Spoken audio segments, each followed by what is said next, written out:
Ya, saya sebenarnya asli dari Klaten. Nenek moyang saya pengikut Edar semua, dan pada kelihatan mata-matanya tok gitu ya, seperti itu. Cuma saya karena kerja di Semarang, saya akhirnya di Semarang dan tinggal di komplek pecinan di Kelengan kecil. Saya tidak tahu apa Tuhan atur, saya tidak tahu. Kalau sekarang saya tahu kalau itu Tuhan yang atur, tapi kalau dulu saya belum tahu. Ternyata saya bertetangga dengan orang tua pendeta almarhum Petrus Agung Purnomo. Jadi saya dekat dengan beliau, rumah dekat, dan beliau banyak memberkati saya secara jasmani. Tapi saya saat itu jengkel, apalagi kalau Natal tiba di TV di mana-mana adanya jenggebel, jenggote gembel. Saya bilang gitu, seperti itu orang Tuhan dipenteng pakai cawet gitu kok ya disembah-sembah. Saya seperti itu dulu, saudara. Dan juga waktu itu saya juga berpikiran, orang ini agama apa, susah nyanyi, seneng nyanyi, terus ya pokoknya saya paling anti dengan orang Chinese dan juga orang Kristen saat itu. Tetapi pada saatnya saya diizinkan Tuhan sakit. Saya sakit dan saya masuk di rumah sakit Panti Wilasa Citarum saat waktu itu, saya ingat. Dan di Citarum itu ada sekelompok hamba Tuhan yang mendoakan. Pada saat itu saya ngomong, saya Islam, saya tidak mau didoakan sama orang Kristen. Saya kafir. Saya orang Islam, saya tidak mau didoakan. Saya punya Tuhan Allah Subhanahu Wa Taala yang bisa menyembuhkan saya, dan saya tidak akan sekali-sekali nyembah orang yang dipenteng. Saya bilang gitu. Tapi saat itu saya sakit, katanya tipes, tapi kok tidak sembuh-sembuh. Dan saat malam saya sholat tahajud, ada suara dan ada sinar.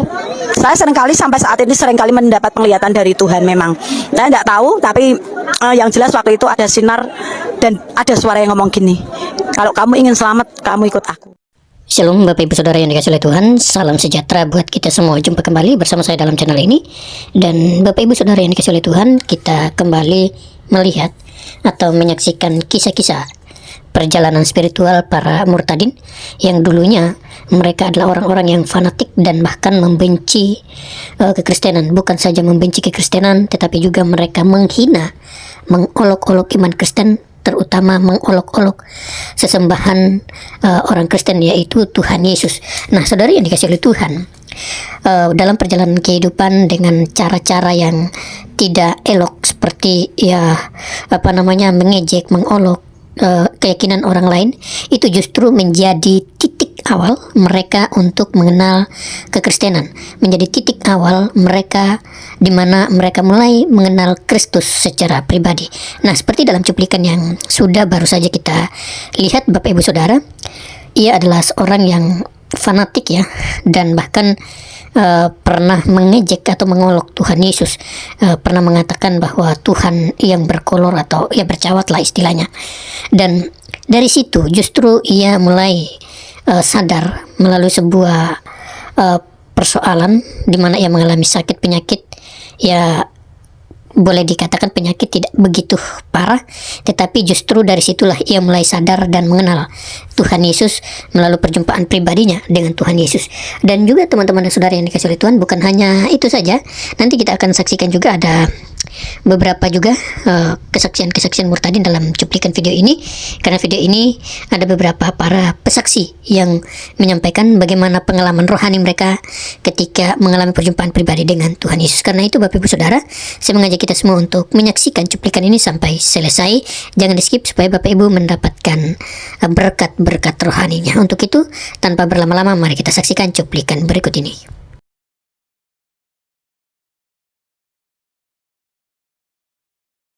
Seorang hamba Tuhan yang dulunya sama seperti saya dari Kedar ya, Ibu Prasetya Suparmi. Saya mau dengar tadi ya, katanya dulu itu dia kesal banget dan jijik sama orang Kristen ya, sama seperti saya, tapi dia lebih ekstrim. Bagaimana dulu ceritanya Bu Pendeta? Sekarang sudah jadi pendeta, tapi saya mau tanya bagaimana Tuhan bisa menjamah seorang yang dulu membenci, bahkan Jinggembel dibilang orang gila kita ya. Lanjut Bu.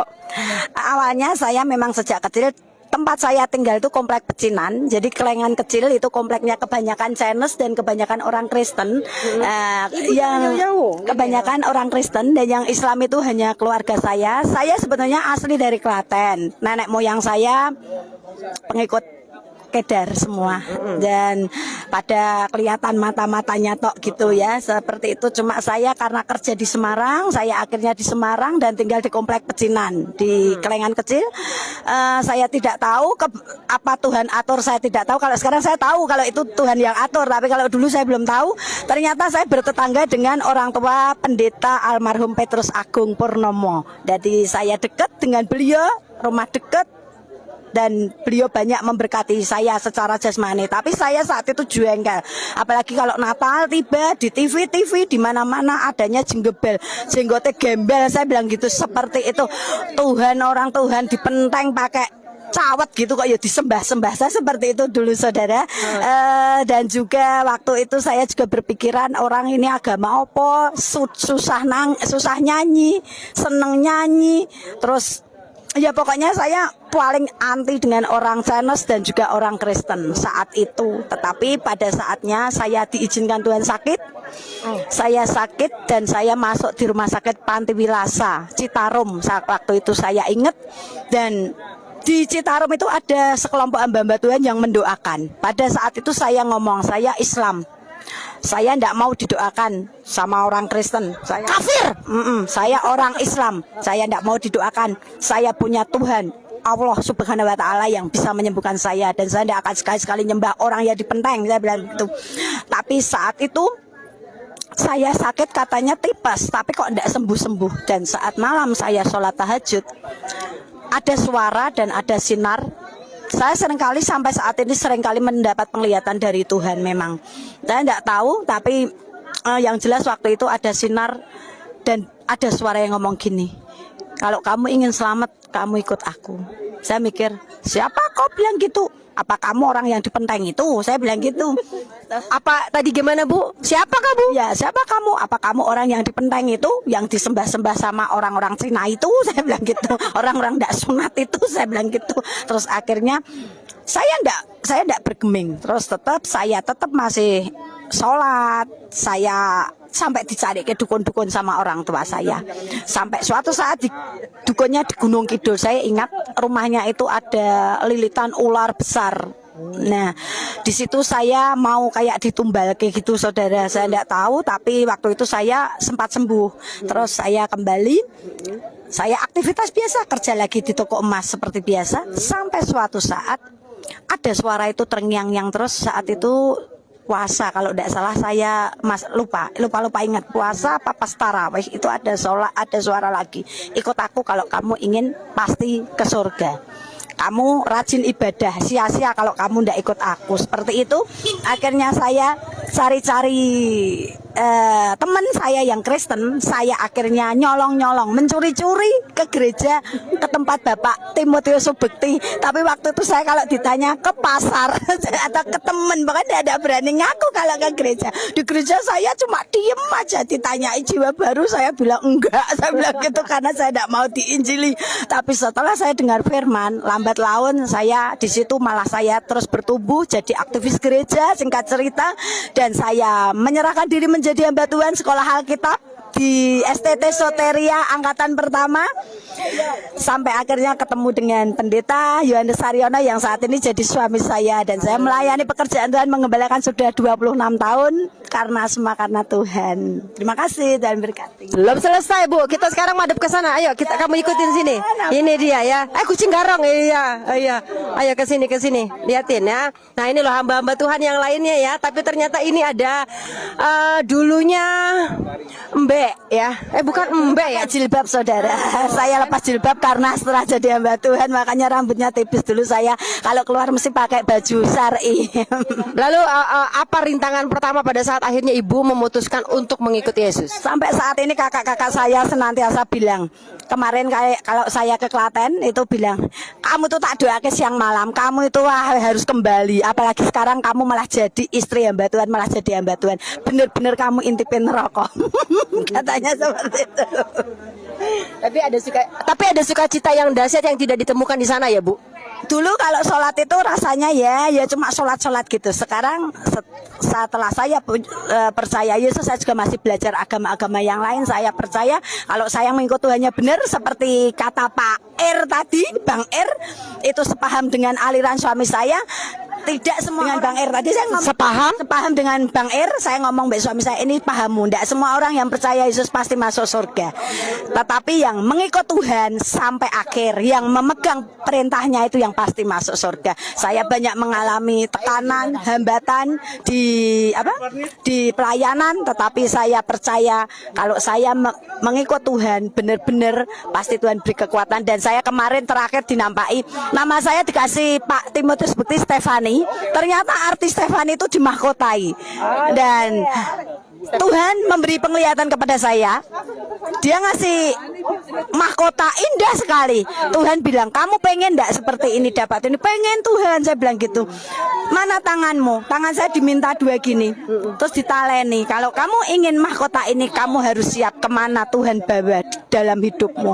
Berarti saya harus siap menderita kalau saya ingin diberi kemuliaan sama Tuhan. Terima kasih. Haleluya. Jadi sekarang sudah yakin dan pasti tidak akan kembali. Tidak akan. Dan saya pesan sama anak-anak saya, kamu berteman dengan siapa saja boleh, tapi kalau untuk pacar, baru pacar loh ya ini, harus yang seiman. Tanpa seiman tidak mungkin ibu restui. Mending ibu hilang telur satu, karena di luar Yesus tidak ada keselamatan.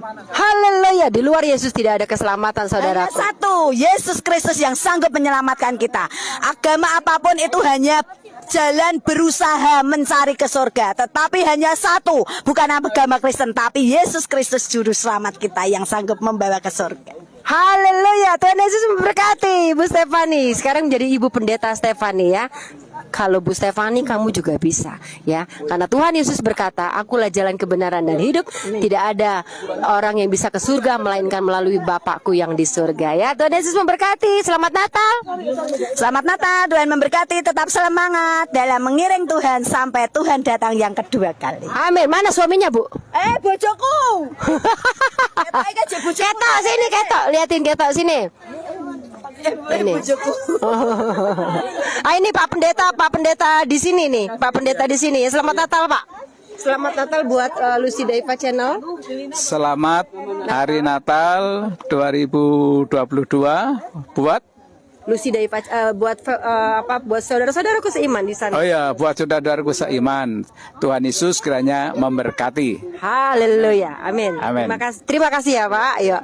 Lagi bojone ini ibu lagi istrinya Bu Step. Salah kan saya. Iki suaminya Bu Stefani mana toh Ibu sini. Nah ini Bapak jangan-jangan yang jeburin dia ya Pak. Jeburin apa Bu? Jeburin apa Bu? Jeburin ke neraka kata keluarganya dia. Iya kan? Oh. Sepimu itu sampai sekarang kan doa ya, tak doain kamu malah jadi hamba Tuhan, kamu intipin neraka. Ya ini dia suaminya Bu Stefani, Pak siapa Pak? Yohanes Saryono. Ini juga dulu Bu, ini juga imam masjid, ini suka ngajar nih. Iya ini grupnya ini. Kalau sholat bersama-sama teman-teman, kami menjadi imamnya. Tetapi memang ya pada waktu itu saya diinjili sama kakak saya tentang Tuhan Juru Selamat. Ya pada waktu itu saya memang pas puasa dapat 4 hari. Tapi pada waktu itu ya di jamaah Roh Kudus tentunya. Saya akhirnya menerima Tuhan Yesus sebagai Tuhan dan Juru Selamat. Haleluya Pak. Siapa tadi Bu? Yohanes. Pak Yohanes. Nanti kita akan dengarkan kesaksian Pak Yohanes lewat StreamYard aja karena kita sudah hujan dan kami mau ke tempat pelayanan yang kedua. Terima kasih ya Bapak Pendeta, Ibu Pendeta. Iya boleh salam dulu kita ya. Tuhan Yesus memberkati. See you, bye-bye. Selamat. Shalom saudara-saudara yang dikasihi Tuhan Yesus Kristus, dimanapun kalian berada, kiranya damai kasih Kristus menyertai kita semua dalam segala keadaan. Saya mengucap syukur di mana kesempatan hari ini saya diberi kesempatan untuk menyaksikan kebaikan Tuhan Yesus dalam hari-hari yang saya jalani. Perkenalkan, nama saya Bibit, saya dari Kediri dan sekarang saya bekerja di Hong Kong dan saya mengenal Tuhan Yesus di Hong Kong. Saya lahir dari keluarga Muslim, tapi kami bukan Muslim yang dibilang taat banget, tapi dari kecil saya juga belajar tentang bagaimana keyakinan saya, tentang bagaimana menjalani kehidupan keagamaan saya. Saya percaya ada surga dan neraka, ada sebab, ada akibat, dan satu hal yang saya sangat percayai dan sangat saya rindukan adalah peran seorang wanita dalam keluarga dan peran agama dalam sebuah keluarga.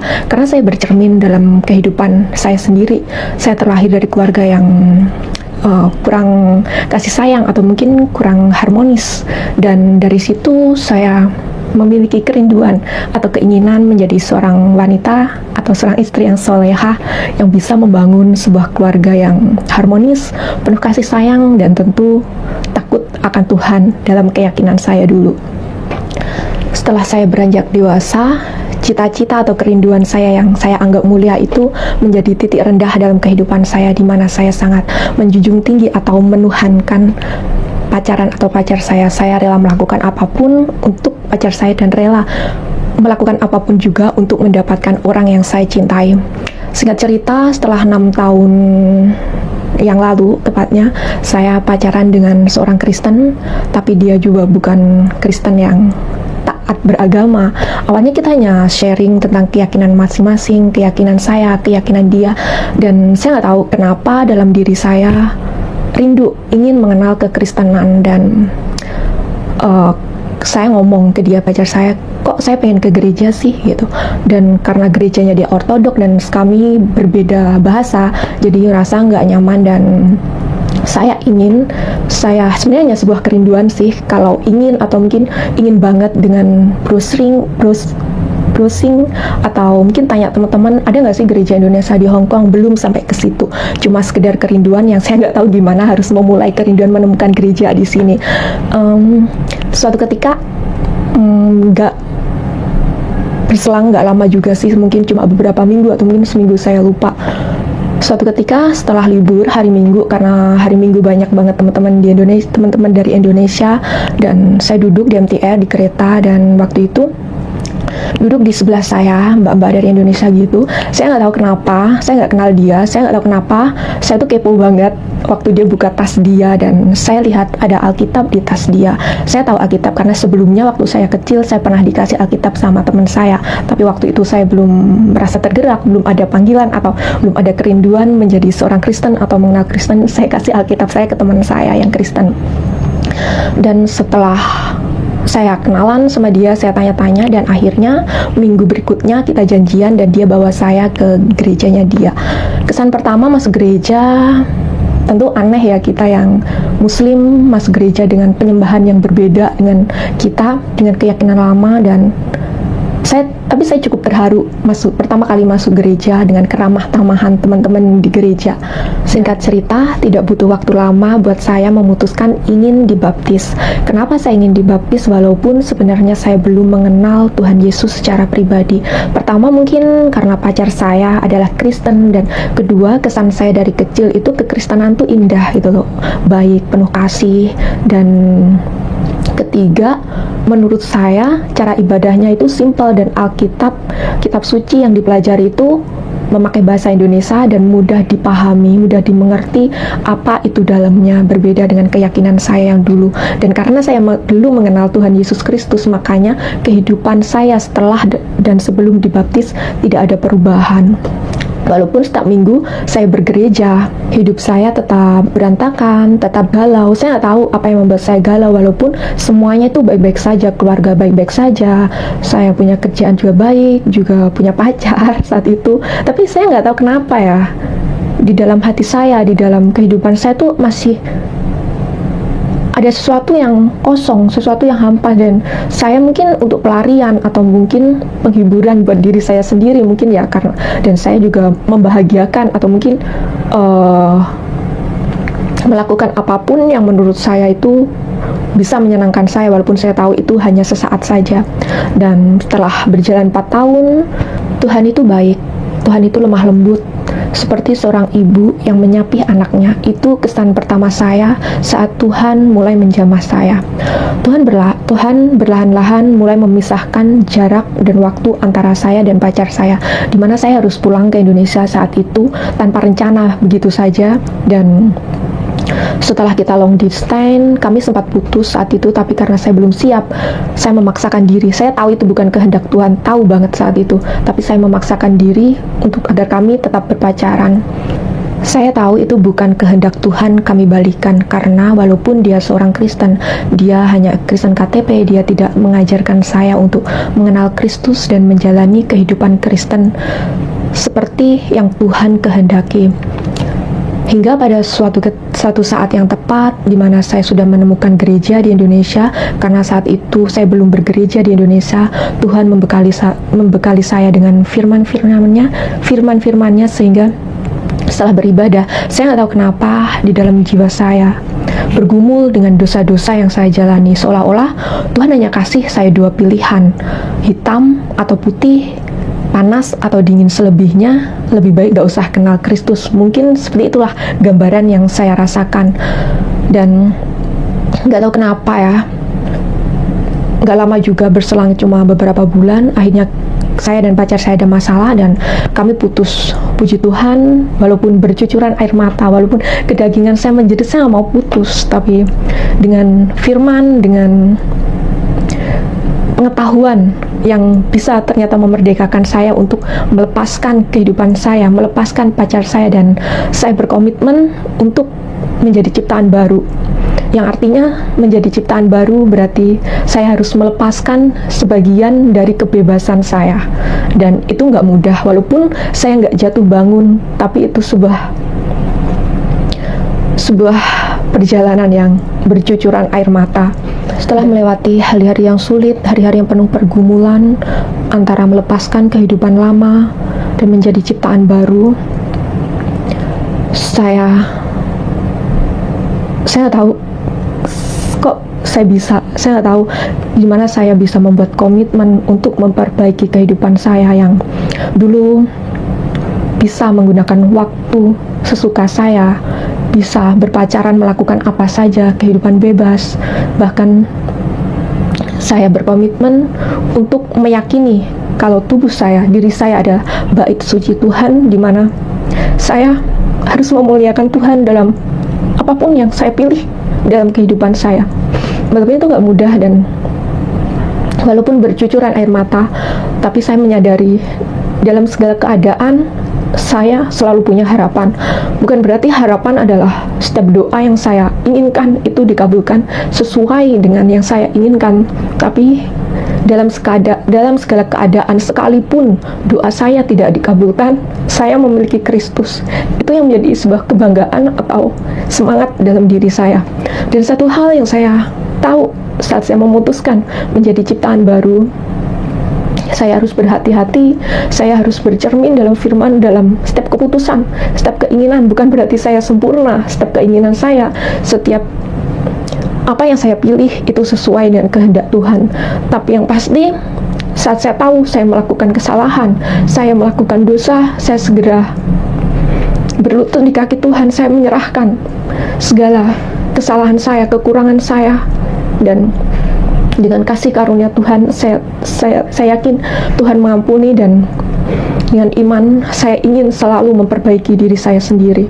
Saya sangat bersyukur saat ini saya sudah dibebaskan, dosa-dosa saya diampuni, dan saya selalu memiliki harapan walaupun saya harus kehilangan pacar saya, harus kehilangan kegiatan-kegiatan yang saya pikir itu menyenangkan, tapi mendapatkan Kristus itu adalah sebuah kebanggaan, itu adalah sesuatu yang damai sukacita yang dulu saya nggak pernah rasakan, dan saya bisa memilikinya saat ini.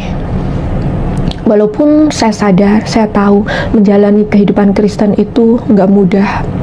Saya sadar saya nggak bisa jauh daripada firman Tuhan, nggak bisa jauh dari doa. Dan saya sangat bersyukur di mana Roh Kudus selalu mengingatkan saya, menegur saya untuk selalu, untuk taat, untuk komitmen setiap hari membangun kehidupan doa, setiap hari membaca firman, dan dari situ berlahan-lahan Tuhan mulai membimbing saya, Tuhan mulai menunjukkan bagian-bagian diri saya yang saya harus ubah, menyelidiki kehidupan saya, sehingga semakin hari saya semakin mengasihi Tuhan. Saya senang, saya bangga sekali saat ini karena saya sudah menjadi milik Kristus, dan itu adalah sebuah kebanggaan di mana saya punya jaminan hidup yang kekal. Demikian kesaksian saya, semoga kiranya memberkati. Kok bisa tahu sih tentang itu agama-agama aku, Kak? Lah ini kan Berarti Quran. udah, Mas, ya berarti udah baca semua ya? aku ini mantan Islam. Oh, mantan Islam. Oh, berarti murtad ya, Ya. Kak? Iya, Islamnya berapa tahun, Kak? 17 tahun. Oh, Beda-beda tipis sama kau, In. Kakak udah berapa, Kak? Apanya? Aku Udah sekarang ya umur berapa? sekarang 20. Beda-beda dikit sama kau. Nah, itu tadi, In. Laisa Jadi kok kamisli Kakak bisa sayun. kesentuh ambil agama itu dari mana, Kak? Ini saya berlogika. Karena tadi analogi saya gitu loh. Oh, Yang dibawa jangan nggak marah dituntun, ya. nggak dituntun secara langsung, Kak?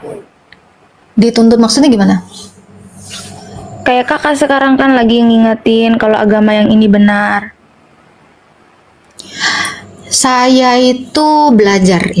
Saya cari tahu, saya mengenal Allah, saya mengenal Tuhan yang satu, sehingga saya bisa membandingkan mana yang benar, mana yang tidak. Baik secara iman maupun secara moral, bahkan secara logika. Jadi kedua agama ini saya bandingkan, saya compare dengan moral, dengan iman, dan dengan akal. Iya, iya. Ketiga ini saya pakai. Karena manusia itu pasti bermoral, manusia itu pasti berakal, manusia pasti beriman. Yang dibutuhkan manusia ketiga ini. Nah, itu tadi. Tapi saya tadi mau masuk ke yang tadi ya. Laisa kamislihi sayun. Iya.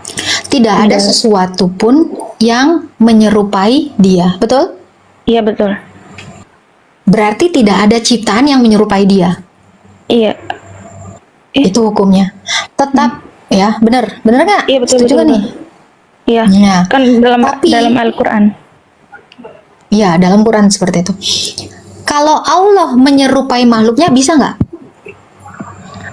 Allah menyerupai makhluknya. Ingat, dia itu maha kuasa. Iya, Tidak betul. ada yang mustahil bagi Allah. Nah, Iya, jadi betul, Kak. arti dari laisa kamislihi sayun ini, kita makhluk ini tidak ada yang bisa menyerupai Allah. Iya, betul. Tetapi Allah pasti bisa menyerupai makhluknya. Kenapa? Karena dia maha kuasa. Saya kasih contoh. Kamu bisa nggak jadi agar-agarin?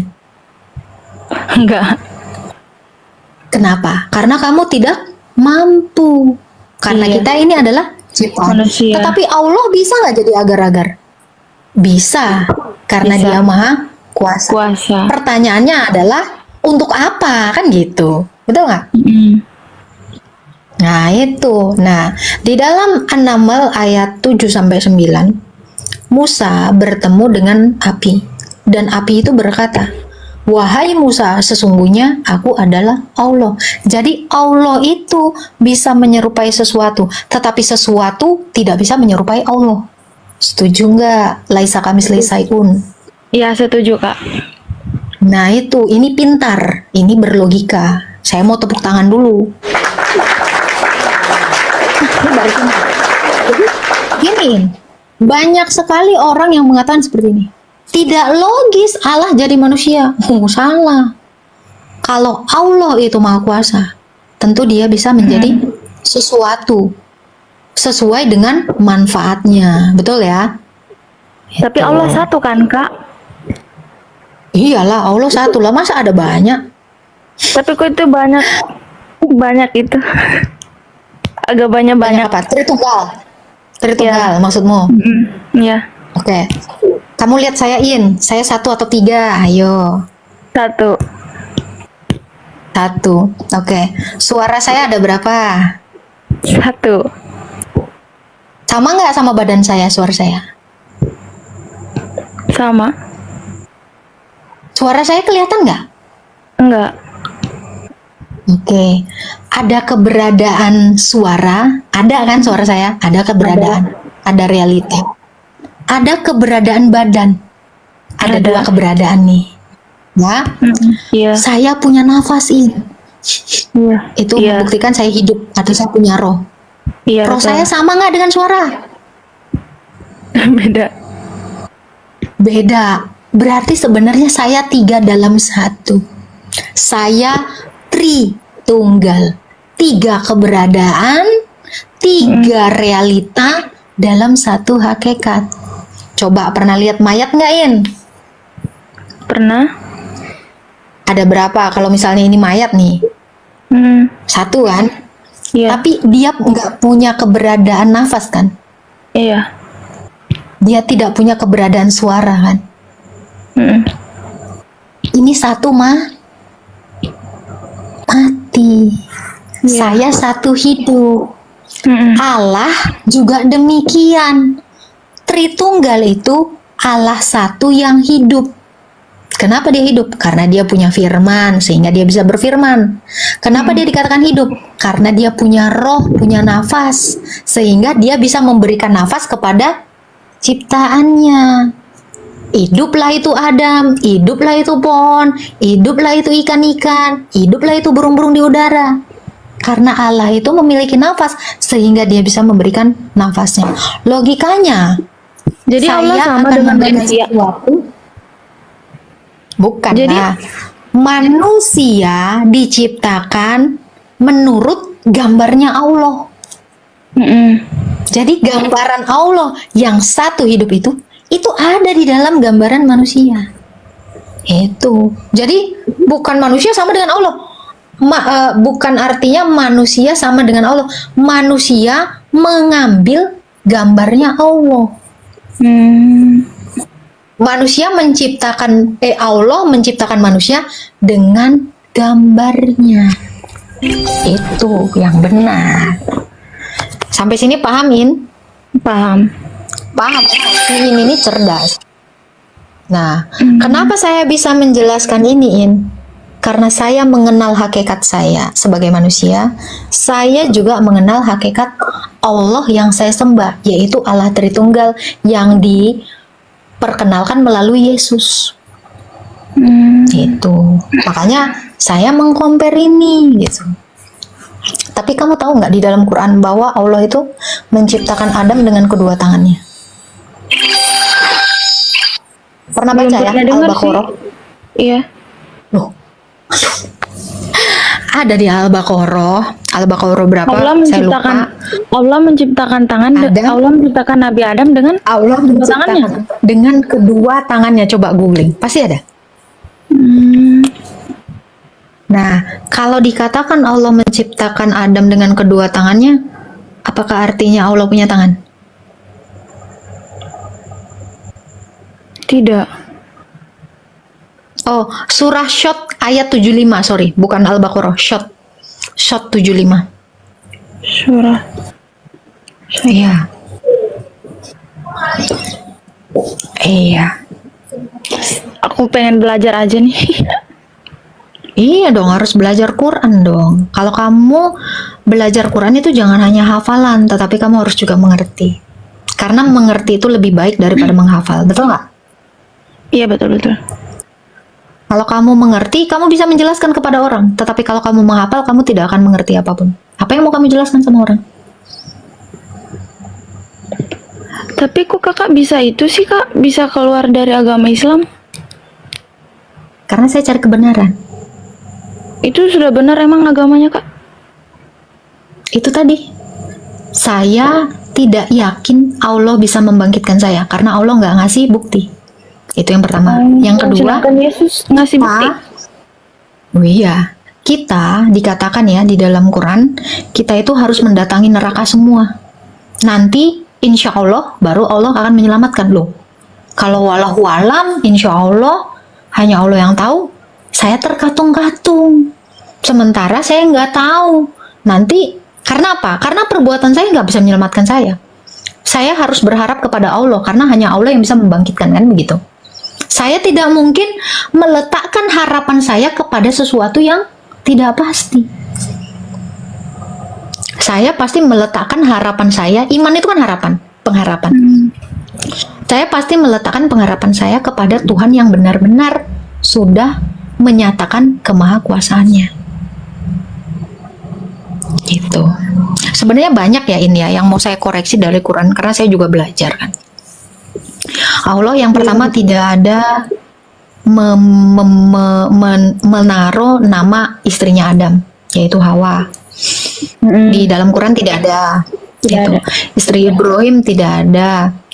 Siapa yang disembeli sama Ibrahim, nama anaknya pun tidak ada. Itu semuanya hanyalah tafsiran-tafsiran ulama. Allah sendiri tidak menarasikan itu. Dan yang paling fatal tau nggak In? Kita semua tahu ya, orang Islam percaya bahwa Isa itu diserupakan. Pernah Iya. dengar ini? Benar. Nah, Aku malah tahu ceritanya. Makanya aku percaya karena adanya Allah. gini, Isa itu hidup di abad pertama, di abad 1. Itu dunia tahu. Kalender aja mengakuinya kan. Kalender dunia mengakui gitu. Ada peringatan itu gitu. Tapi kenapa Allah menentang fakta dengan mengatakan Isa diserupakan, sementara narasi di dalam Quran itu tidak ada yang mendukung. Di data di abad 1 itu tidak ada satupun yang mengatakan Yesus itu diserupakan. Logikanya giniin. Kamu walaupun kamu misal ya, kamu belum pernah melihat Monas, tapi kamu percaya nggak Monas itu ada di Jakarta atau di Papua? Monas ada di Jakarta. Iya, walaupun kita sendiri tidak melihatnya, tetapi kenapa? Saksi-saksi sejarah yang ada di situ itu mengatakan Monas itu di Jakarta. Betul ya? Betul. Lalu tiba-tiba ada 700 tahun ke depan ada satu orang yang mendapatkan wahyu, dia mengatakan apa? Monas di Papua. Kamu percaya mana? Kita pakai logika. Nah, itu. Saya mengatakan mohon maaf. Makanya tadi kan saya bilang saya ini belajarin. Makanya saya bilang narasi di dalam Quran Allah itu menarasikan sesuatu yang tidak ada saksi, tidak ada bukti. Kalaupun ya diserupakan, dengan siapa diserupakan? Allah juga tidak ada jawabannya di dalam Quran. Itu yang pertama. Yang kedua, apa alasan Allah menyerupakannya? Apa alasan dia sampai dia hampir disalibkan Isa ini? Digantikan gitu. Nah, sebenarnya dari satu narasi itu akan timbul sekali banyak polemik dan pertanyaan-pertanyaan. Quran tidak bisa menjawab itu. Selain berspekulasi dan mengambil data dengan menarasikan, oh Yudas, oh Simon dari Kirene, oh si ini. Loh, iman itu nggak bisa berdasarkan pendapat. Iman itu harus dari Allah dong. Teguh. Iya. Itu yang lainnya. Tentang moral ya, kita semua udah tahu ya, di dalam hadis, di dalam Quran sendiri ya, saya spill satu surah ya, Abasah ayat 1.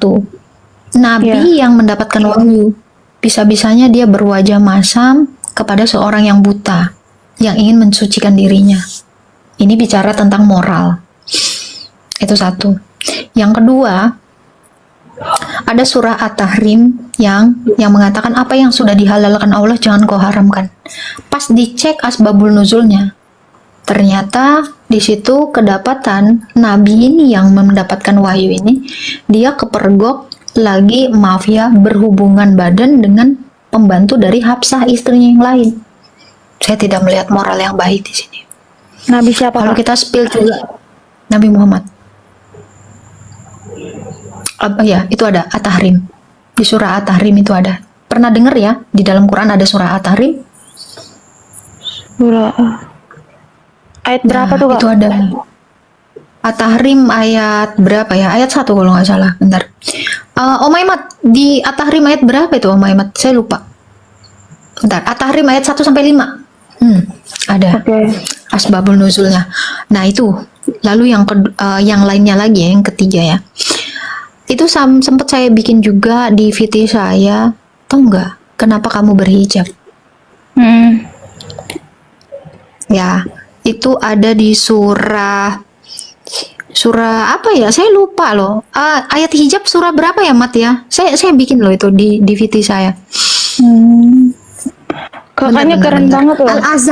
Al-Azab ayat 959 ya. Al-Azab itu di surah Al-Azab itu kenapa perempuan-perempuan itu diperintahkan untuk berhijab?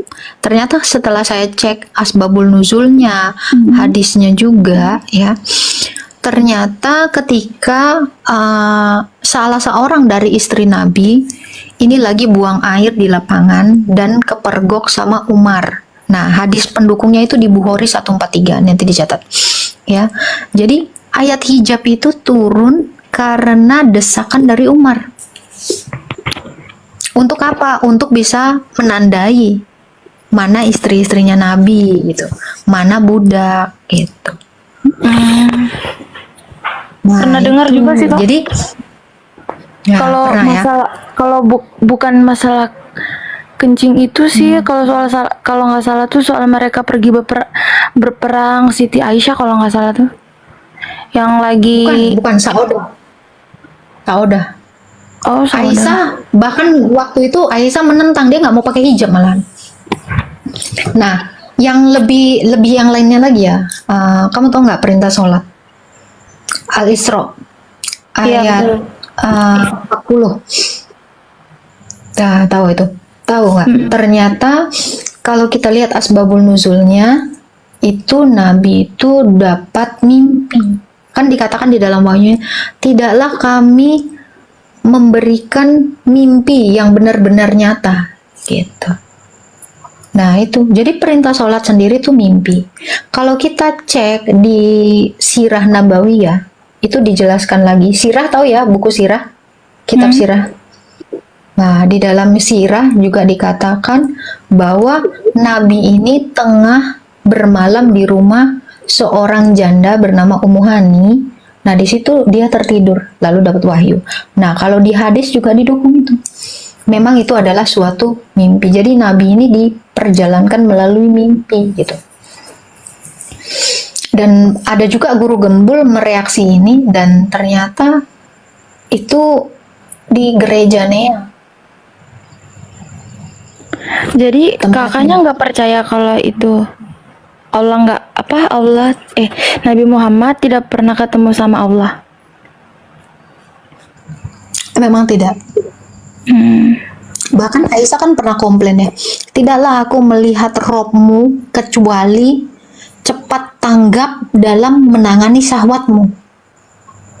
Ini komplainnya Aisyah, ada itu di hadis gitu ya.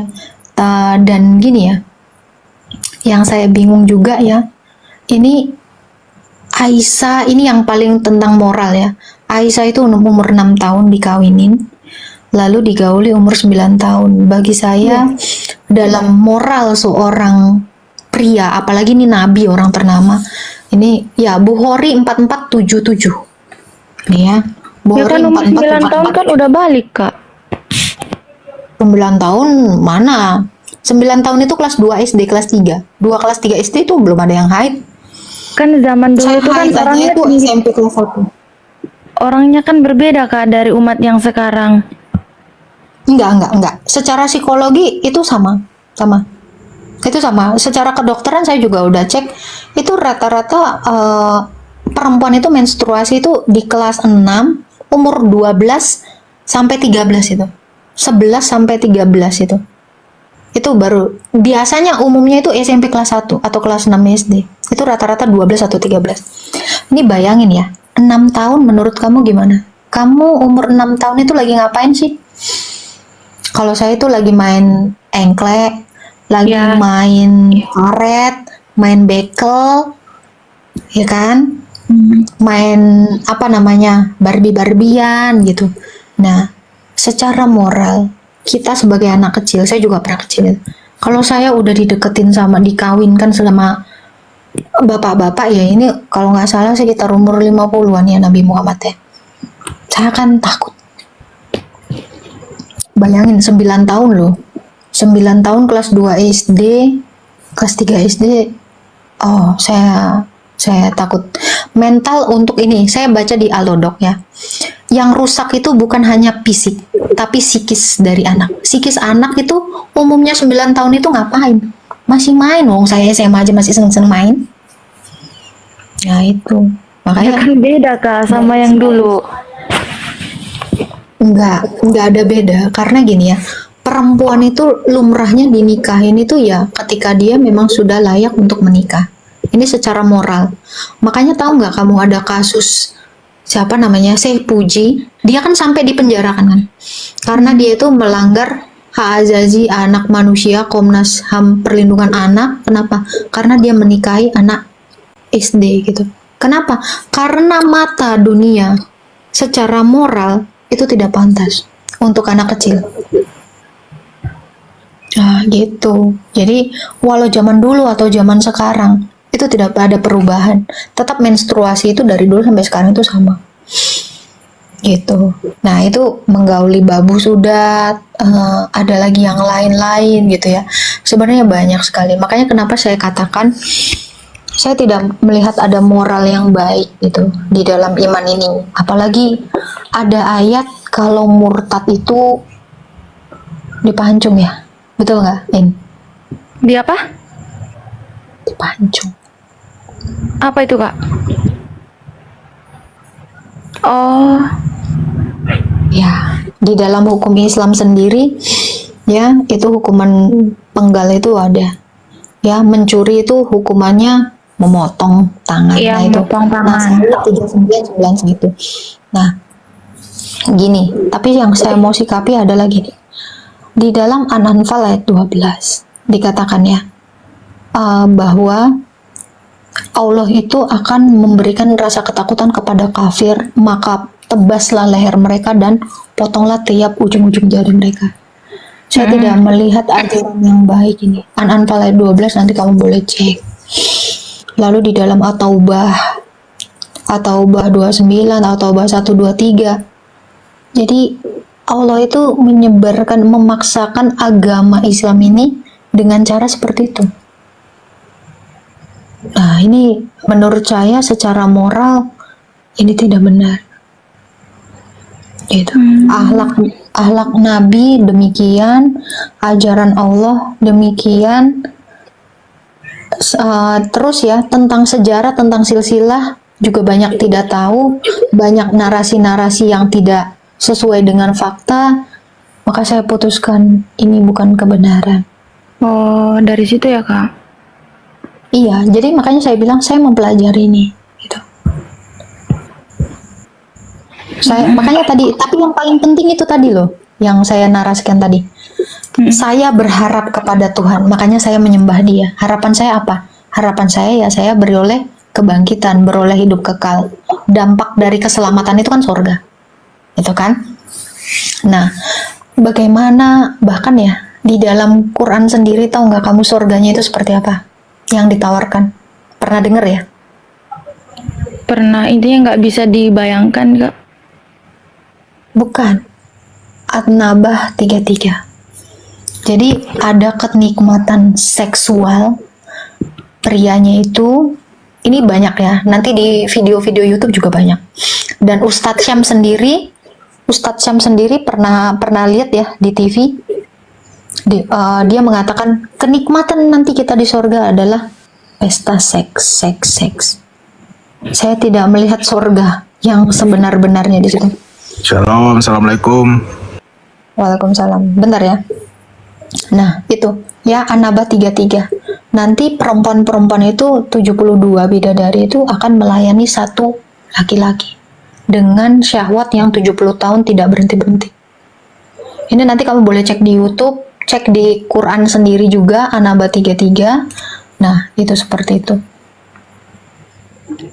Kalau misalnya kita bawa logika ya ini ya, masjid itu boleh nggak berhubungan seks di dalam masjid ini?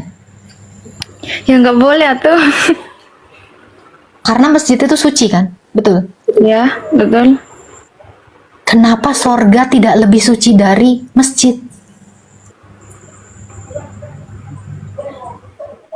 Nah itu yang saya khawatirkan itu. Ini An-Naba ya, An-Naba 33 tadi nih. Dan Allah sediakan pula bagi mereka sebagai nama seksual pemberi ketentraman hati.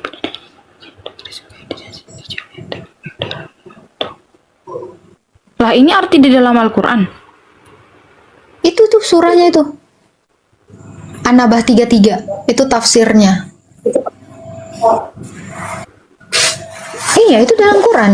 Kan makanya Ustadz Syam yang di Trans TV itu, dia mengatakan surganya nanti akan ada kenikmatan seks gitu. Ada pesta seks gitu.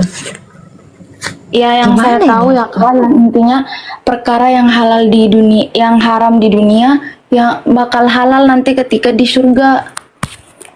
Oke, perkara yang haram di dunia bakal halal di Bakal surga. halal ketika di surga.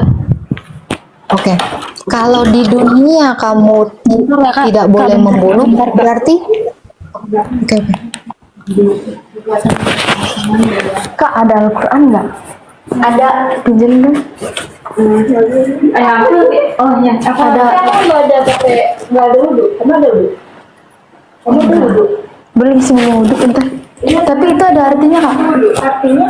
Oh, ada artinya. Aku ada tuh. Ada ya? Iya, aku wudhu dulu. Iya.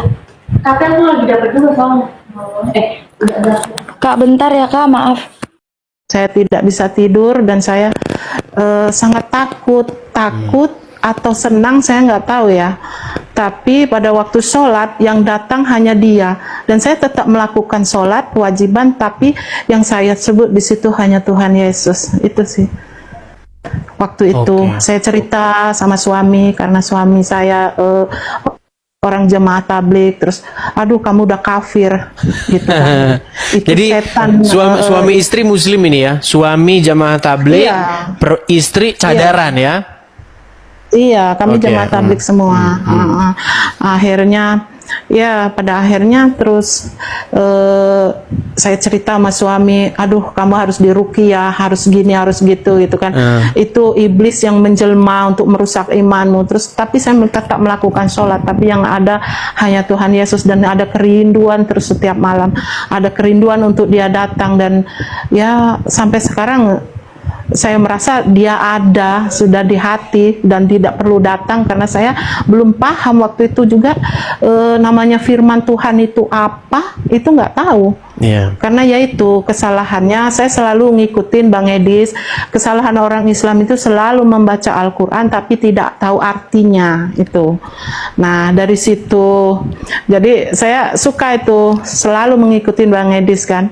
Jadi saya cari di HP untuk grup-grup alumni sekolah, di situ ada yang beragama Kristen. Setahu saya Tuhan Yesus Tuhan yang orang Kristen kan gitu. Jadi saya cari tahu, saya ceritakan mimpi itu sama teman alumni sekolah, tapi mereka bilang, aduh mimpimu bikin aku merinding, cobalah kamu konsultasi sama pendeta, kata dia kan. Wih, takut dong aku sama pendeta, kayak mana aku mau bilang gitu kan. Akhirnya dihubungin sama seorang pendeta, terus dari pendeta itu akhirnya dikenalkan seorang ustadz. Ustadz ini sudah percaya dengan Isa Al-Masih, kata dia kan. Aduh, saya tambah bingung nih, Isa Al-Masih gimana ini? Enggak, sebenarnya Yesus, tapi kalau bahasa Arabnya Isa Al-Masih. Dan pendeta itu saya pikir bijaksana juga, biar belajar Al-Quran di mana ayat-ayatnya yang tentang itu. Aduh, Al-Quran saya khatam gitu kan. Ya, tapi cobalah belajar artinya, kata seorang pendeta tadi. Oke, pendeta Simeon namanya. Oke, dihubungilah, saya dipertemukan. Untuk bertemu itu jarangnya jauh ya, dari Sumatera Barat ke Sumatera Selatan. Jauh. Dan itu melalui cerita yang panjang dong, sama suami ribut dulu, dan akhirnya saya bilang, tapi ya waktu mimpi saya bilang sih, malam nanti akan ada datang lagi Tuhanku. Saya bilang waktu mimpi ini, balik lagi ya karena ada yang terlewat tadi, nanti akan ada bau-bau, dan suami saya mencium bau-bau harum itu. Makanya bilang, kalau memang ada dalilnya di Al-Quran, saya ikut yang kamu percayain, kata suami. Oke, kamu berani, aku tantang naik motor, katanya kendaraan bermotor roda 2 dari Sumatera Barat ke Sumatera Selatan. Saya berani. Habis sholat Isya kami langsung on the way ke Palembang, ke Sumatera Selatan, naik motor Bang. berapa jam tuh naik motor. Tapi saya menatap langit, terus di langit saya bilang ada Tuhan yang melindungi, ada Tuhan. Ya sudahlah, nggak usah bilang-bilang kayak gitu terus katanya kalau belum ada buktinya. Gitu kata suami, Bang. Ya akhirnya saya sampailah di kota Palembang. Cuman ya saya privasi namanya. Di situ saya belajar ini loh, firman Tuhan tuh ini. Akhirnya membuka Al-Quran. Dari situ dirangkai dari Al-Quran, dari kitab-kitab semua kami pelajari, dan akhirnya saya percaya, dan di situ disibgoh. Arti sibgoh adalah mandi taubat atau baptis. Oke, langsung saya mau terima. Saya terima, yang penting apapun itu yang menjurus ke Tuhan Yesus saya terima, apapun syaratnya.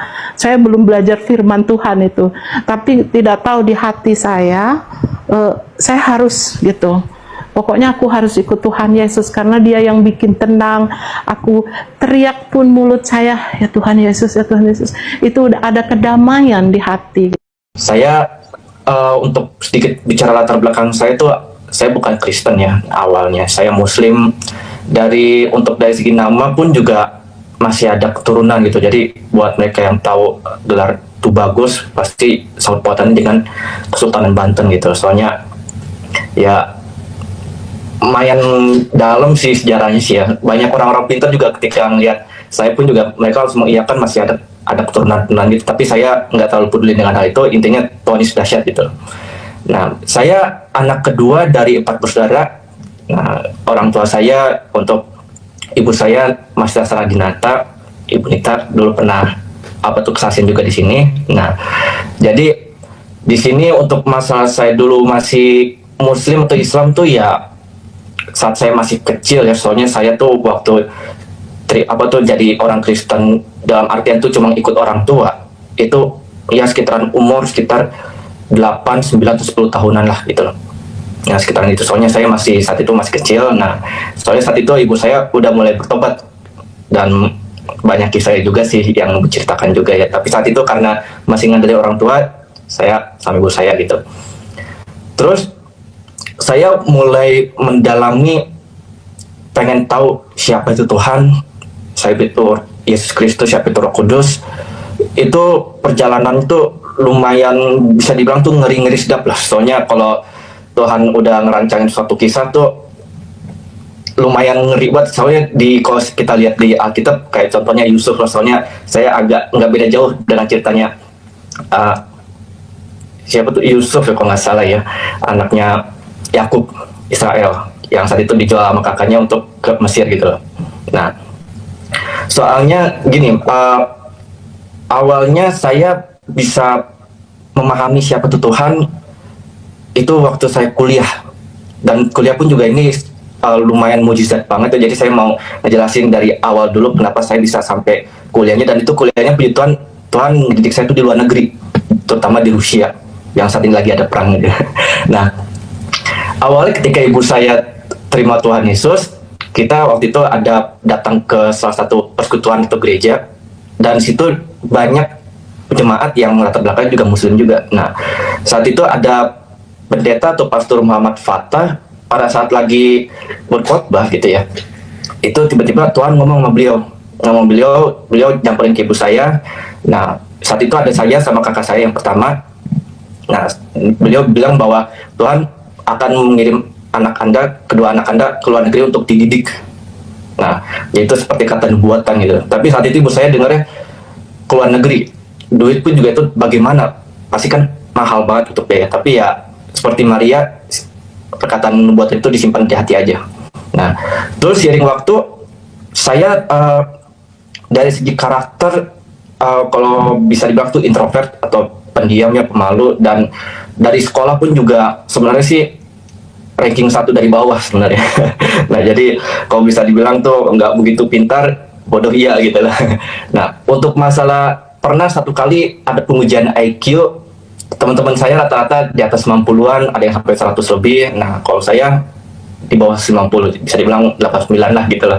Tapi ya kalau misalkan Tuhan angkat seorang untuk diubah, itu jadi luar biasa. Soalnya saya untuk bisa kuliah itu emang semuanya udah Tuhan rancangkan. Dari situ soalnya saya saat itu perjalanan masih belum tahu itu siapa Tuhan. yang lihat dunia kayak ya biasa-biasa aja gitu loh. Nah, jadi ketika saya sekolah SMP, SD nggak sampai SMA, tapi SMA pun juga sebenarnya sih ngeloncat gitu. Soalnya setelah lulus SMP, di situ saya ya ambil program paket C. Soalnya saat itu ada dorongan dari Tuhan, bukan ke saya sih sebenarnya, ke orang tua ya, untuk segera mengirim saya ke luar negeri gitu loh. Nah, tapi ibu saya nggak tahu kemana luar negerinya. Soalnya untuk kakak saya sih sudah ya, udah lebih dulu. Nah, kalau saya masih belum jelas. Nah, untuk masalah dana bagaimana? Nah, tapi ya kalau sama Tuhan tuh harus step by step saat itu, hari demi hari. Jadi Tuhan tuntun pelan-pelan, dan akhirnya dapat negara namanya Rusia, gitu loh. Yang dimana tuh jauh banget di utara. Nah, setelah itu pas udah dapet, nah saya sebenarnya sih untuk masalah ilmu cuma sampai SMP doang. Nah, untuk SMA saya langsung lengkap 3 kelas dan langsung ambil ujian. Saat itu pun juga ujian ambil paket C yang dimana tuh dulu udah disiapin kunci jawabannya.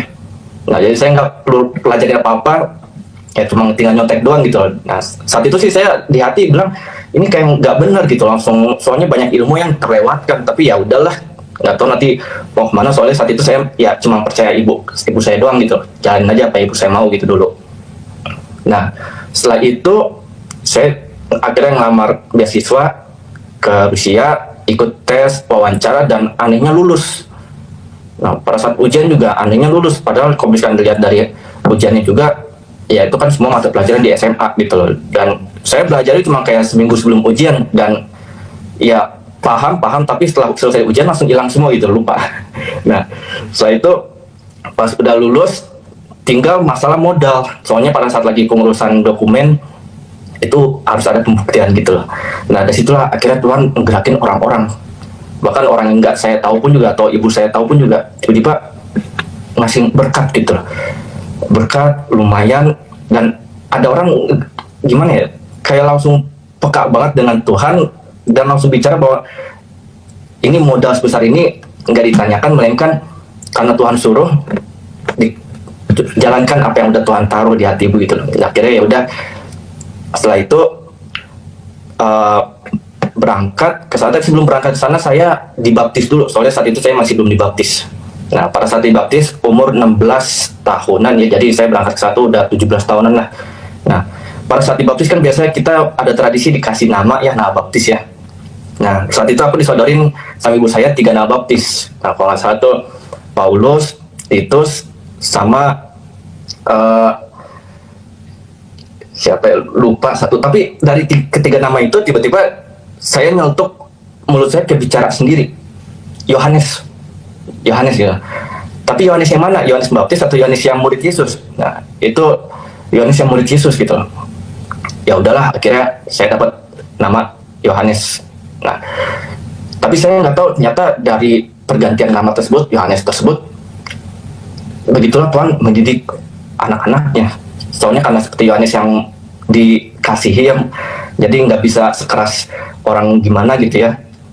Nah, setelah dibaptis, ya mirip sih kayak Tuhan Yesus ketika selesai dibaptis langsung dibawa Roh Kudus ke gurun ya. Nah, itu saya juga seperti itu. Setelah dibaptis, berapa bulan kemudian saya berangkat ke Rusia. Nah, untuk masalah tiket, untuk semua itu semua murni berkat. Jadi ibu saya nggak ngeluarin 1% uang pun, dan pribadi saya juga enggak. Itu cuma Tuhan yang ngeluarin duit lewat hamba-hambanya gitu. Nah, di Rusia saya ada sekitar 8 tahunan di sana, S1 dan S2, dan puji Tuhan itu lulus cuma kasih karunia. Tapi kisah saya paling banyak bergaul karib mengenal Tuhan tuh semua di Rusia. Soalnya ya berlandaskan saya punya ilmu cuma sampai SMP, dan lagi pula pun juga saya juga ya belajarin juga nggak bagus gitu juga. Tapi ya waktu S1 itu sebenarnya paling menegangkan lah buat saya gitu loh. Jadi pada saat masih kelas persiapan, saat itu pun juga saya langsung mulai mikir. Yang awalnya masih ya anak mami ya dibilang ya, suka ikut ibu apalah, nurut lah gitu loh. Ya, akhirnya dilepas. Nah, pada saat dilepas, saat itu juga bahasa juga saya masih belum tahu banget ya, cuma alfabetnya doang. Jadi semua tuh dari nol bisa dibilang, tapi cuma ya alfabetnya doang. Tapi dari segi pembicaraan dan sebagainya juga masih belum diajarin. Ya langsung pure belajar di sana. untuk bahasa Inggris di sana mereka jarang pakai, bahkan mereka lebih mengutamakan bahasa Rusia doang gitu. Jadi semakin sulit lagi buat saya gitu. Lagi pula kalau mereka bisa bahasa Inggris juga, bahasa Inggris saya juga dibilang bukan pas-pasan, kan di bawah rata-rata lah bahasa Inggris dari gamer-gamer gitu lah. Soalnya saya dulu latar belakangnya ya bisa dibilang tuh bocah warnet lah kalau ada yang tahu. Nah, setelah itu di sana waktu kelas persiapan itulah saya langsung ya ngantuk bicara. Soalnya saat itu yang bisa saya andalkan bukan saya, bukan manusia, melainkan cuma Tuhan. Jadi saya bicara gini, kalau emang Tuhan itu beneran ada, saya mau rasain langsung.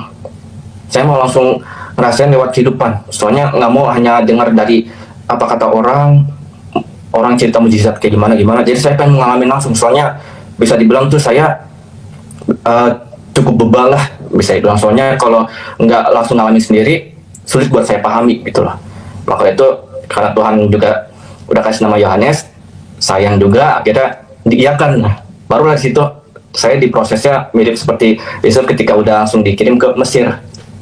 Nah, saat itu waktu kelas persiapan karena belajar untuk belajar bahasa Rusia, pelajaran yang diajarkan tuh ya mata pelajaran SMA ternyata, tapi SMA kelas 3. Nah, saat itu saya nggak tahu tuh, apalagi disampaikan lewat bahasa Rusia. Soalnya tujuannya karena ngomong pakai bahasa Rusia dong.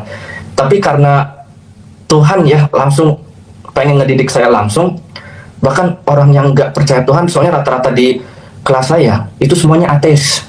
Teman-teman saya dari Vietnam, teman-teman saya dari Nepal, dari lainnya, itu semuanya Hindu, ateis dan sebagainya. Tapi ya Tuhan gerakan mereka untuk ketika lagi ujian, pas persiapan dibantu gitu untuk melewatinya seperti apa. Walaupun saya sulit buat pahami, tapi mereka entah kenapa hatinya tuh dilembutkan gitu. Soalnya kalau saya lihat dari karakter mereka tuh cukup keras.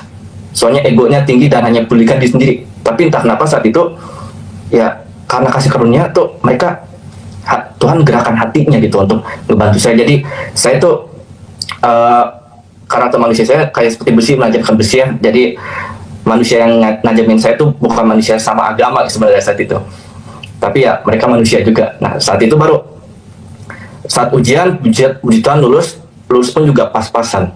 Nah, pas baru mulai masuk kuliah, saat itu untuk masalah jurusan nih, sebenarnya sih untuk masalah jurusan yang saya ambil ini informatika ya, lebih ke sistem administrasi gitu ya. Saat itu saya mutusin ambil jurusan tersebut sebenarnya sih berlandaskan karena nggak mau belajar matematika, fisika, kuantum dan sebagainya. Soalnya saya lemah banget secara logika, apalagi dengan IQ yang jongkok ya, jadi logikanya juga nggak begitu bagus. Tapi entah kenapa pada saat lagi di Indonesia pas lagi mau ambil jurusan tuh nyelutuk pengen ambil jurusan tersebut. Saat itu saya nggak tahu ternyata di dalam itu kental banget sama yang namanya matematika. Soalnya kalau misalkan dilihat dari bahasa Inggrisnya jurusan tuh ya nggak ada konsonan matematikanya gitu loh. Jadi saya percaya ini jurusannya bagus, sampai saya berkali-kali konfirmasi ke ibu saya, sampai ibu saya juga marah karena sering ditanya-tanya terus, saya ini beneran nggak nih jurusan ada matematikanya gitu. Tapi sebenarnya saya salah, itu ada matematika ya. Dan saya baru sadar ketika saya mulai semester pertama. Jadi dari semester pertama sampai semester menjelang akhir ya, full matematika. Jadi saya langsung diajar Tuhan untuk menghadapi kelemahan saya, ketakutan saya. Dan saat itu ya, karena gak ada pilihan, maju stres, pulang pun juga gak ada duit. Mau pulang ke Indonesia juga mau gimana, soalnya ini pun juga saya punya beban kan, mesti ngebawa nama Indonesia juga di pundak saya itu. Jadi kalau misalnya saya pulang ngelihat saya kayak gini, bisa jadi orang-orang satu ngelihat oh ternyata rata-rata orang Indonesia tuh seperti saya gitu loh. Nah kan saya nggak mau. Nah, maka itu ya saya hadapi aja, pelajari, ngerti nggak ngerti ya lanjut aja. Kalau misalnya nggak ngerti ya udah gitu loh. Nah tapi intinya saat itu saya selalu ngandelin Tuhan. Ketika lagi ujian ngandelin Tuhan. Apa yang saya jawab, rumus yang saya pakai, walaupun itu saya udah yakin itu salah, dan ujung-ujungnya ketika lagi ujian selalu remedial, nggak mungkin nggak remedial. Tapi lulus gitu lah, lulus. Soalnya dilihat dari dosen yang ngajarin saya, mereka tuh orang Rusia ya, itu lumayan keras untuk ngajarin masalah hal itu. Tapi mereka mau bersabar dengan saya gitu. Tuhan taruh kesabaran ke hati mereka. Bahkan ada beberapa dosen yang maki-maki saya ya, kalau misalnya bilang tuh nggak begitu bagus juga kata-kata. Tapi ya apa yang mereka omongin ya saya juga tahu, saya juga kayak gitu. Jadi ya nggak bisa saya bantah juga ya. Maka itu ya udah saya dengerin omelan mereka seperti apa, tapi saya tetap setia, terutama untuk guru geometri saya juga ya. Banyak murid juga ngata-ngatain dia, tapi saya enggak. Saya tetap sayang beliau ngajarin saya pelan-pelan. Waktu di remedial juga sama.